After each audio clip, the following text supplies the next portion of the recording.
gewoon dat even doen. Gefeliciteerd! Ik hoop dat ze een fantastisch seizoenkees hebben met Sjoerd. En om dat goed alvast met te beginnen, gaan we beginnen met een liedje van met jou, de Gelijnse slager, Pak me vast.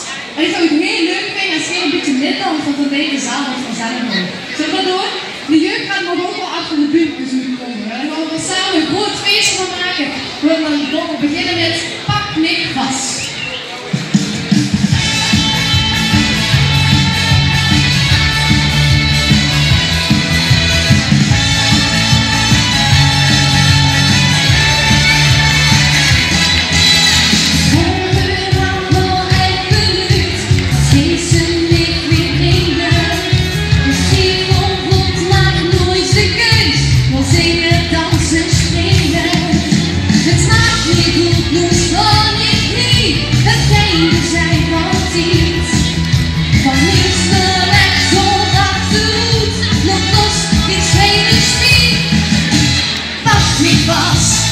Pak me vast.